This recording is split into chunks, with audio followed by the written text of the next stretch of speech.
Quiero contar una experiencia que tuve. Fue una experiencia realmente metafísica la que tuve, trascendente.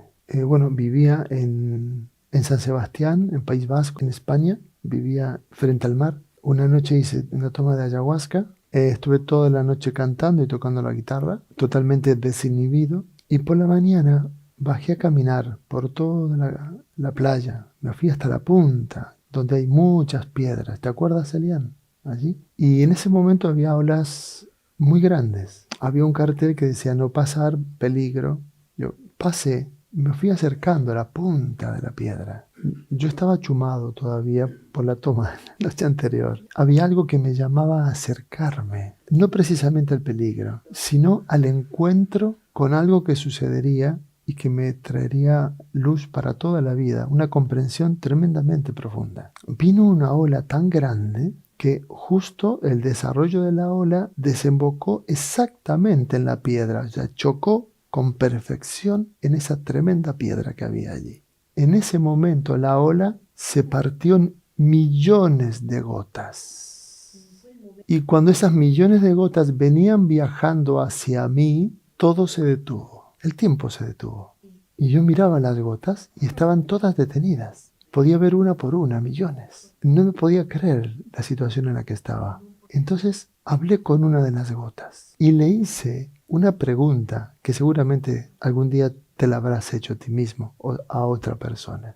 Es la pregunta que nos persigue desde siempre a los seres humanos. Pero yo se la quise hacer a una gota de agua pura que proviene de la naturaleza. Le pregunté, ¿quién eres tú? Porque puedo ver, pensé adentro de mí, no lo dije, puedo ver que vienes de la naturaleza, salvaje, divina. Y de repente estás aquí frente a mí como una pequeña, minúscula parte de toda esa naturaleza, de ese océano divino. ¿Quién eres tú? ¿Y sabes lo que me respondió? Me dijo, soy una gota de agua. Miré detrás de la gota y vi olas y vi el océano. Entonces, por esta cosa que siempre he traído durante toda mi vida, que me encanta la confrontación, quise confrontar a la gota. Y le dije, hace más o menos una décima de segundos, yo he visto que eras una ola del mar. ¿Cómo te atreves a decir que eres una gota si eras algo tan poderoso y tan grande? Y si miro un poquitito más allá, puedo ver que hace más o menos 10 segundos eras el océano. ¿Cómo puede ser que un vasto océano me esté diciendo a mí, soy una gota de agua? ¿Qué ha pasado contigo? Me he dividido, me dijo.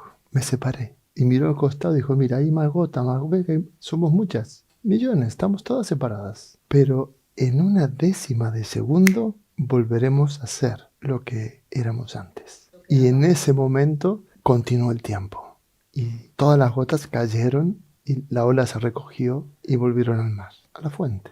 La mente es el constructo que crea la parte que se separa del todo para poder ubicarse en algún lugar y definir quién es. Y en el momento que la mente define quién eres, te olvidas completamente de lo que has sido. La mente es un ser virtual, energético, que se ha independizado de la existencia. Es un ser independentista que habita dentro de ti y que te otorga unas gafas para poder ver la realidad de una manera separada, divisiva. La mente dice yo soy yo y tú eres tú. Y este es el conflicto del ser humano. Cada uno estamos ocupando algún lugar a donde nos ha llevado la mente. No tiene que ver con el lugar solamente donde has nacido, el país, la cultura, la religión, la familia, sino tiene que ver con las experiencias que has vivido. Te rechazaron, te juzgaron, te trataron injustamente, te humillaron, te traicionaron, te abandonaron.